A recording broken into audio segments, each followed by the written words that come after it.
Hello ladies and gentlemen, welcome to tonight's episode of Poetry Live. Tonight I'm going to be reading a bit of John Milton's Paradise Lost.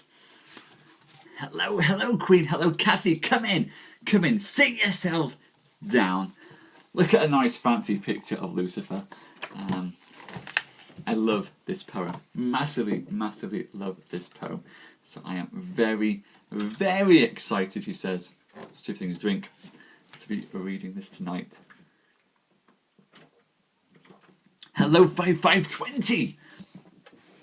Or Nico, I think I'll call you Nico instead of 5520 if that's okay. Hello Arcadina, come in, sit down guys. Hello Danny! How are you, Danny? Welcome to tonight's show. Hello to you, Arcadina. I hope you're feeling in the mood for some poetry. I know I am, having spent ages tonight trying to edit a video of the Goblin Market to go and put up as a special Halloween post tomorrow. So, hello. I hope you're well. Hello, my dear. Hello, Andy. Welcome again, Andy. Hello, Darby. This is good, Darby. You've had, 3 shows in a row? I hope that you're all very well and looking forward to this. And apologies to those of you who are over in the States, because England jumped back in time and set its clocks back early, so the timings have all been messed up this week. So I do apologise. I apologise, but I'm not in control of when England changes back the clocks. I wish I had that power over England, but I don't. Still, it's fun to wish for these things. I'm in a bouncy, chirpy mood, as you can imagine. Epic poems always give me a kind of a bouncy chirp. I am, in fact, Queen,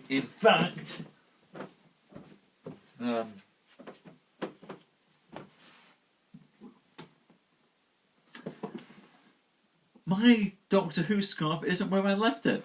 I was going to go, hello Lars, hello. I was about to go and pull out my scarf, and I think my scarf might be downstairs because I also use my Tom Baker scarf as an actual real scarf when it gets to the winter months. I am a Time Lord, but I'm not a good Time Lord. I'm a naff Time Lord. I can't control anything. I just roll with the flow. Rather like my favourite Time Lord.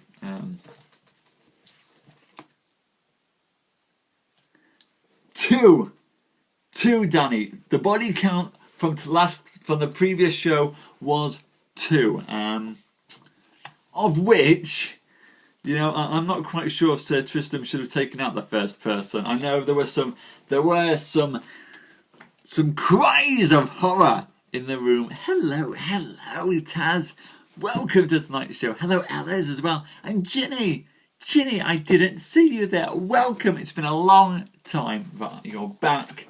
That's the important thing. And here for a fab show as well, because tonight we are doing Paradise Lost by Milton. Lovely illustrations by Dory to go and start us off. And I think without much further ado, ladies and gents, shall I get into tonight's show? Shall we see how far we can go into this wonderful book? Absolutely. Oh, well, we've done a lot of modern poets this week, so I thought let's go and do something a bit classical to balance it all out. And here we go. Here is Paradise Lost. I'm sure there are those of you who know our famous first line.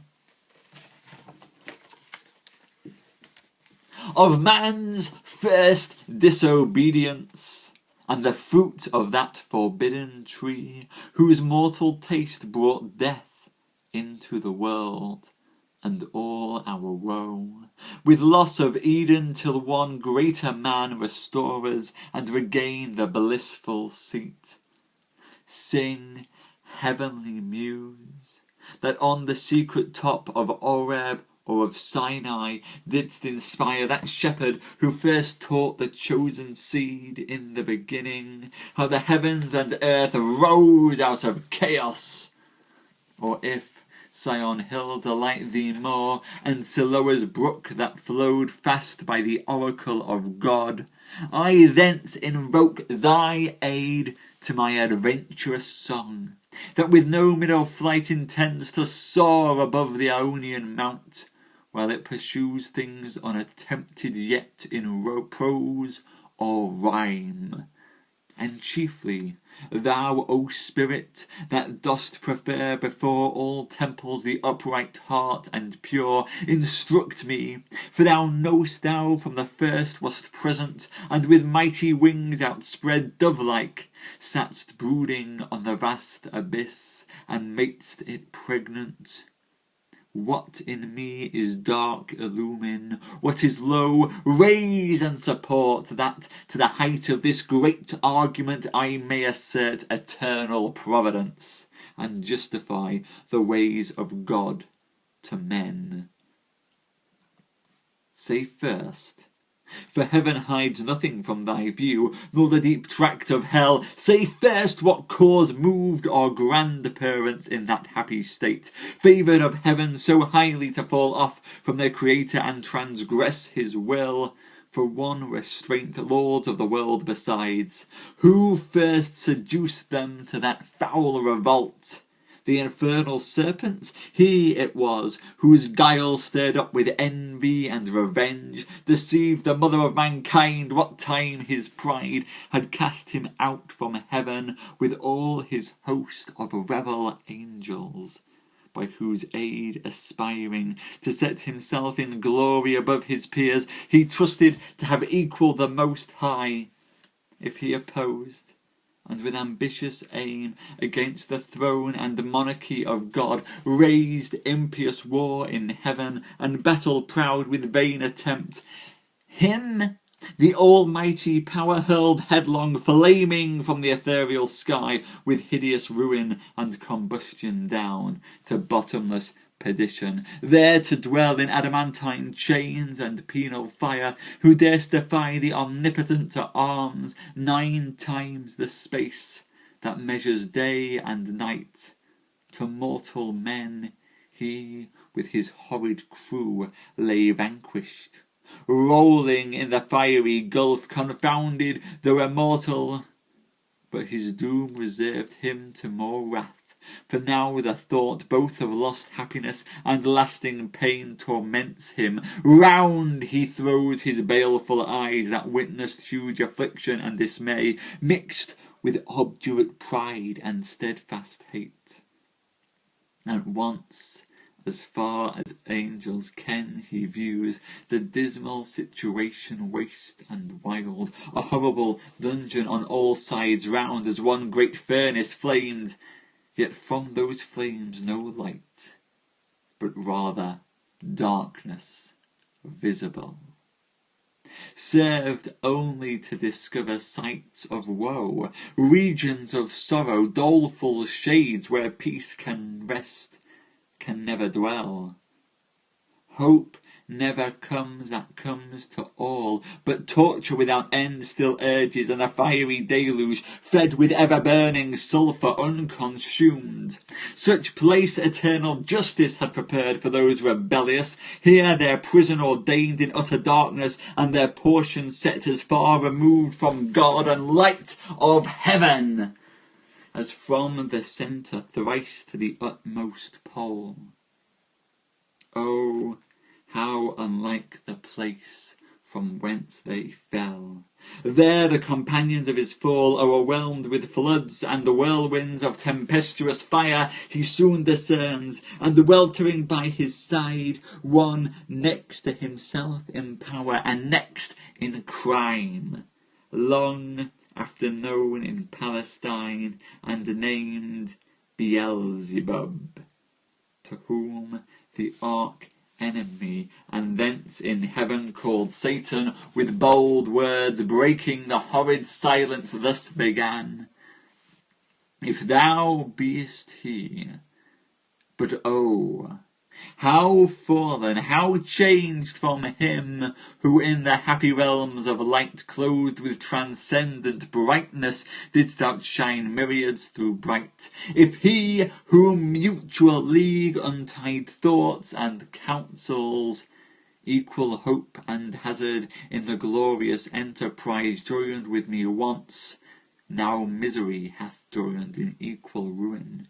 Into what pit thou seest, from what height fallen, so much the stronger proved he with thunder. Until then, who knew the force of those dire arms? Yet not for those, nor what the potent victor in his rage can else inflict, do I repent or change. Thou changed in outward lustre that mixed mind and high disdain, from sense of injured merit, that with the mightiest raised me to contend, and to the fierce contention brought among innumerable force of spirits armed that durst dislike his reign, and me, preferring his utmost power with adverse power opposed, in dubious battle on the plains of heaven, and shook his throne. What though the field be lost? All is not lost. The unconquerable will and study of revenge, immortal hate, and courage never to submit or yield, what else not to be overcome? That glory never shall his wrath or might extort from me, to bow and sue for grace with suppliant knee, and deify his power. Who from the terror of his arm so late doubted his empire that were low indeed, that were ignominy and shame beneath this downfall. Since by fate the strength of gods and this imperial substance cannot fail, since through experience of this great event, in arms not worse, in foresight much advanced, we may with more successful hope resolve to wage by force or guile eternal war, irreconcilable to our grand foe, who now triumphs, and in the excess of joy sole reigning holds the tyranny of heaven. So spake the apostate angel, though in pain, vaunting aloud, but racked with deep despair, and him thus answered soon his bold compeer. O Prince, O Chief of many-throned powers, that led the embattled seraphim to war, under thy conduct, and in dreadful deeds fearless endangered heaven's perpetual king, and put to proof his high supremacy, whether upheld by strength or chance or fate. Too well I see and rue the dire event, that with sad overthrow and foul defeat hath lost us heaven, and all this mighty host in horrible destruction laid thus low, as far as gods and heavenly essences can perish. For the mind and spirit remains invincible, and the vigour soon returns, though all our glory extinct, and happy state here swallowed up in endless misery. But what if he, our conqueror, whom I now know of force believe almighty, since no less than such could have overpowered such force as ours, have left us this our spirit and strength entire, strongly to suffer and support our pains, that we may so suffice his vengeful ire, or do him mightier service as his thralls, by right of war, whate'er his business be, here in the heart of hell to work in fire, or do his errands in the gloomy deep. What can it then avail, though yet we feel strength undiminished or eternal being, to undergo eternal punishment? Whereto with speedy words the arch-fiend replied, Fallen cherub, to be weak is miserable, doing or suffering, but of this be sure, to do aught good never will be our task, but ever to do ill our sole delight, as being the contrary to his high will whom we resist. If then his providence out of our evil seek to bring forth good, our labour must be to pervert that end, and out of good still to find means of evil, which oft times may succeed, so as perhaps shall grieve him. If I fail not, and disturb his inmost counsels from their destined aim, but see the angry victor hath recalled his ministers of vengeance and pursuit back to the gates of heaven, the sulphurous hail shot after us in storm o'erblown hath laid the fiery siege. From that the precipice of heaven received us falling, and the thunder, winged with red lightning in impetuous rage, perhaps hath spent his shaft, and ceases now to bellow through the vast and the boundless deep. Let us not slip the occasion, whether of scorn or satiate fury yield it from our foe. Seest thou yon dreary plain forlorn and wild, the seat of desolation void of light, save what the glimmering of these livid flames casts pale and dreadful? Thither let us tend from off the tossing of these fiery waves, their rest, if any rest can harbour there, and reassembling our afflicted powers consult how we may henceforth most offend our enemy, our own loss, how repair, how overcome this dire calamity, what reinforcement we may gain from hope, if not, what resolution from despair.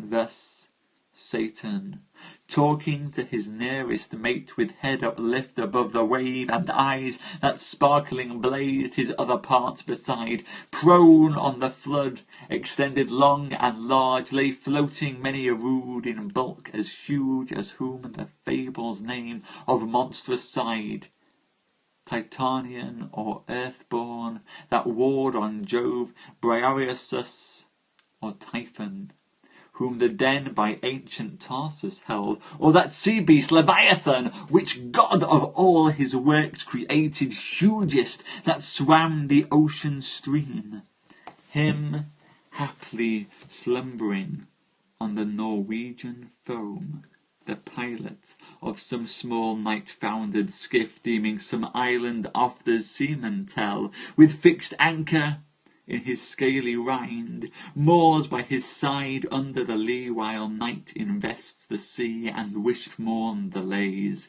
So stretched out, huge in length, the arch-fiend lay chained on the burning lake, nor even thence had risen or heaved his head, but that the will and high permission of all-ruling heaven left him at large to his own dark designs, that with reiterated crimes he might heap on himself damnation, while he sought evil to others, and enraged might see how all his malice served but to bring forth infinite goodness, grace, and mercy shown on man by him seduced, but on himself trouble, confusion, wrath, and vengeance poured. Forthwith upright he rears from the pool his mighty stature. On each hand the flames driven backwards slope their pointing spires, and rolled in billows leave i' the mist a horrid veil. Then with expanded wings he steers his flight, aloft, incumbent on the dusky air, the felt unusual weight, till on dry land he lights, as if it were land that ever burned with solid, as the lake with liquid fire, and such appeared in hue as when the force of subterranean wind transports a hill, torn from Pelorus, or the shattered side of thundering Aetna, whose combustible and fueled entrails, conceiving fire, sublimed with minimal fury, aid the winds, and leave a singed bottom, all involved with stench and smoke. Such resting found the soul of unblessed feet, him following his next mate, both glorying to have scaped the Stygian flood, as gods, and by their own recovered strength, not by the sufferance of supernal power. Is this the region? This the soil, the clime? Said the lost archangel. This the seat that we must change for heaven? This mournful gloom for that celestial light? Be it so, since he who now is sovereign can dispose and bid what shall be right. Furthest from him is best, whom reason hath equalled, fourths hath made supreme above his equals. Farewell, happy fields, where joy forever dwells. Hail horrors, hail infernal world, and thou profoundest hell. Receive thy new professor, one who brings a mind not to be changed by place or time. The mind is its own place, and in itself can make a heaven of hell, a hell of heaven. What matter where I be, still the same, and what I should be, all but less than he, whom thunder hath made greater. Here at last we shall be free. The Almighty hath not built here for his envy, will not drive us hence. Here we may reign secure, and in my choice to reign is worth ambition, though in hell. Better to reign in hell than serve in heaven. And there, ladies and gents, I think we can go and round off an end to that telling of Paradise Lost. Hello, Laura, popping in at the end there. I'm sorry you missed the lion's share of that one. But that's what replay is for. But stick around for the chat. I hope you guys like that. Taz, did you enjoy that? I hope so, you guys. I could see that Queen and Lars were definitely enjoying it, and Danny and Arkadina and Kathy and Darby and Taz and Hunter and Charles, Jackie, and hello, Paige. Well, definitely go for the replay. I think these lovely folk like Kathy here are kind enough to offer up their own viewings on that. I've always loved doing these kinds of dramatic poems, and for me, being able to read it to you, I love the jazz hands, Danny. Thank you, Charles, as well. Jazz hands are awesome, so thank you. Yes, Milton was a truly brilliant writer, and of course, Milton deliberately wrote that poem to be read aloud. Milton, who was blind for much of his life, had to dictate the majority of that poem to his daughters. So, being able to read a poem that was written aloud to an audience who's listening to it aloud, all that, I certainly had a lot of fun with that. We'll have to do some more Paradise Lost at another time, I think. It's a colossal poem. Yes, Milton. I think he started it out by writing, but certainly in his later life, he was blind, so he had to finish off the poem by dictating it to his daughters. Well, Lars, I won't read the back of a shampoo bottle. We'll keep trying to do the fun stuff, but I'm glad you like the reading style. I'm really, really happy that you come and enjoy the show. Yes, I know some story behind the story. Every once in a while, Queen, I can surprise you guys with a nugget of knowledge. I should try and actually introduce more of these nuggets here, but Milton I know very well. A conditioner bottle, I'm not sure, although, that said, I'm sure that John Ashbery could write a wonderful, that John Ashbery or Charles Bernstein could probably both have written a wonderful, wonderful poem about the contents of a conditioner bottle. And I'm sure I could enjoy reading that. In fact, I wouldn't put it past Ashbery to have written something like that at some point. I'm just drinking some blackcurrant juice, Laura. It's not wine. It's just blackcurrant juice. I've had, on a Friday night, occasionally I'll have a glass of wine with the show, and actually drinking wine doesn't work. I've learnt this now. Drinking wine actually dries up your voice. No, I haven't heard of the Clown Punk. Who wrote the Clown Punk page? Who is this one? No. Genuinely, alcohol is an awful thing to drink whilst reading this stuff. Thank you. I'm glad you like the way I am. But yes, that's it. And tomorrow, by the way, special Halloween show. We're going to be doing who are we doing? What are we doing? Graveyard Poet. Tomorrow we're doing the Victorian Graveyard Poets on Poetry Live. So please do tune in for that. That'll be a lot of fun for me reading those ones. Very spooky. And Lars is a gravedigger. Is that true, Lars? Are you actually a gravedigger? That's awesome. That's fab, Lars. That's fantastic. The Graveyard Poets. People like Emily Bronte tend to be these Victorian ladies who like to hang around in spooky graveyards.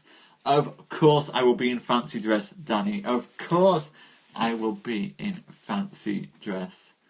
Was it Armitage? Well, we should do some Armitage, actually. Although the only Armitage that I've got downstairs is his translation of Sir Gawain and the Green Knight. I would, Laura, I would, but here's my problem with The Raven. When I started out doing this, I got a lot of requests for Poe, and I've read The Raven now about 5 times on the show.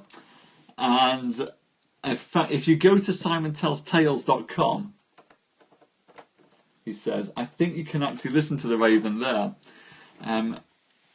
I want to give it a rest before I go back, because The Raven's such a long poem.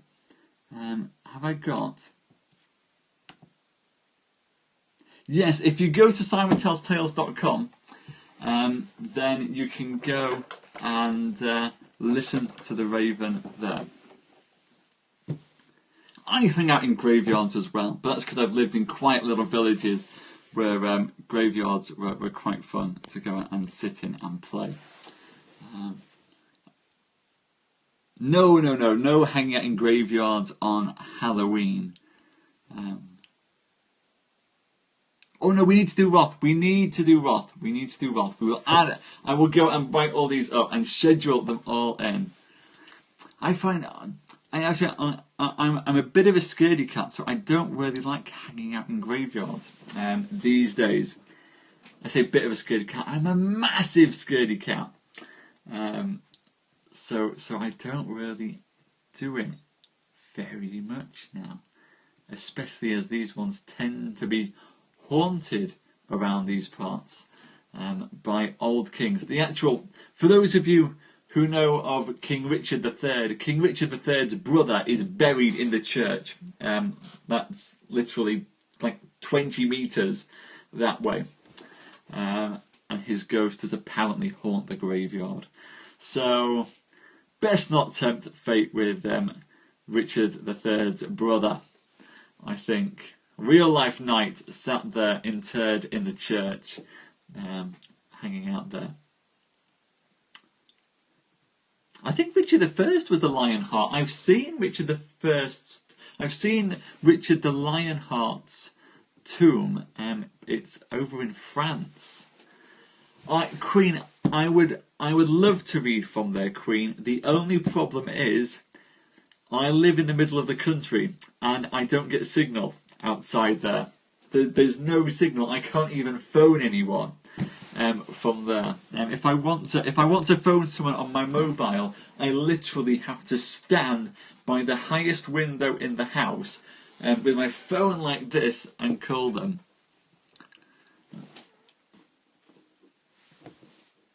Yes, I believe so. I forget his name as well. We can look up his name.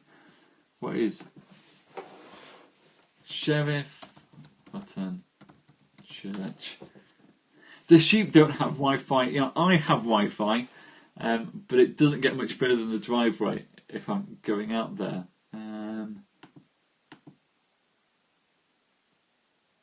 He says, I'm now checking Wikipedia, that wonderful base of fact, to check which one it is that's buried.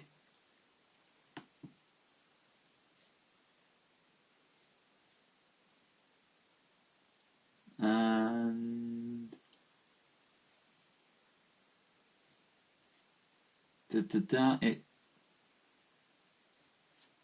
Wikipedia's rubbish. But yes, we've got dead people buried there. Anyway, that's the important thing. It was Richard III's castle a long time ago. Right, thank you, Laura. I'm glad you think that. I appreciate it. Well, Jackie, when I get started on something, I go and but anyway, no, sorry, yes, it's Ed. Sorry, it's not Richard III's brother. I am corrected. It's Richard III's son. Richard III's son, Edward of Middleham, is buried in there, which is here's the picture from Wikipedia of Richard III's son's tomb in the local church. Because the countryside is awesome, and Yorkshire's awesome, and it's got lots of castles and stuff, which is always cool.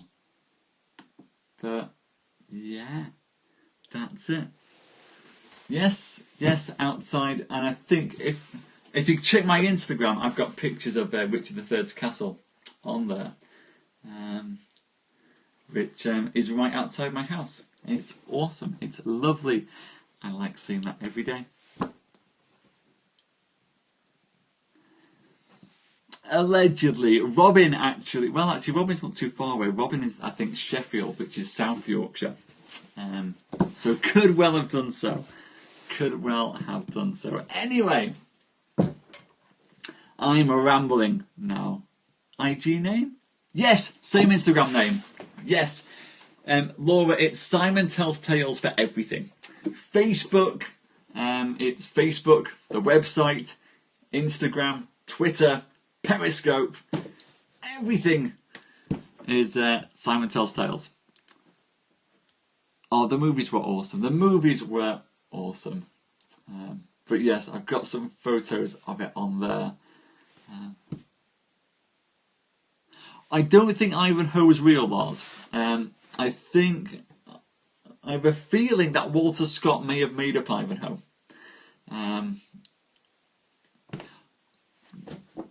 We will keep it clean, Danny. Enjoy getting the soap order sorted. Go and do that. Yes, Ivanhoe is actually one of the oldest books that I own. I've got an old, I think 1801 copy downstairs. It's very, very nice. It's an awesome story, which we could do at some point. But yes, I have a feeling Ivanhoe was made up, although we do have Robin's in Doncaster in Ivanhoe, isn't he? He's in Doncaster, I think, as opposed to Sheffield. He says, wick on top of his head, I think. Hello, Susan. Hello. He says we're all waving at Susan. I'm the only person actually waving, but I imagine you're all waving at Susan. Anyway, but yes. Everyone's saying hello to Susan now. How are you, Susan? Yes, I will. Good point, Taz. I will make sure tomorrow, we've got the Bat Heart. I'll be in costume for tomorrow's show. So I'll be dressed up. We'll get some Bat Hearts. We'll have lots of good fun. And I'm looking forward to it.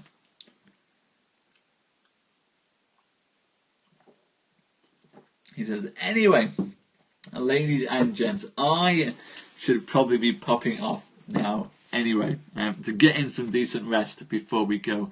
I am very well, Susan, although I'm just about to pop off and grab some sleep ahead of tomorrow, when we'll be having the Halloween show, and I'll be in costume, and we'll do the Graveyard Poets, and then after that there'll be the weekend, and hopefully once the weekend's out of the way, all this time zoney stuff will have sorted itself out and we'll be back to normal. You're very welcome, Charles. I will take care.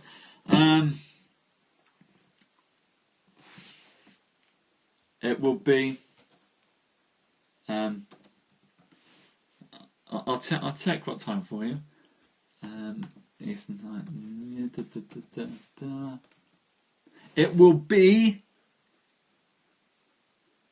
Well, it will be at 5:30 technically, but I'll tell you what. I will tell you what, ladies and gents, because I will be a Time Lord for tomorrow, and because this time zone thing is being very unfair right now, tomorrow I will do 2 poetry shows. We will do one poetry show at 4:30 Eastern Standard Time, and the one poetry show at 5:30 Eastern Standard Time. That means, so UK time, one poetry show at 8:30. We'll do another poetry show at 9:30. We'll do Halloween themed poems for both of them, but that way it doesn't matter where you are in the world and what time zone you've been caught out with. You can go and get to the poems. How does that sound, everyone? Either way, tomorrow, bumper packed poems, and we'll get done. I won't forget, although I might be asleep and have to catch it on replay, Susan. I will try very, very, very hard. I'm looking forward to it, to stay up for your show. So fingers crossed I can do that. I might need some coffee to get me to it, but that should be fun. We'll go and roll in all the awesome times, which should be fun. Anyway, I need to go up to bed now, ladies and gents, to make sure that I am well done. Hello, Andrew, by the way. Hello, welcome. And goodbye, everyone. Big thanks to you all for coming tonight. It was great to see all of you, and I really hope you did enjoy the show. Good night, everyone. Bye-bye.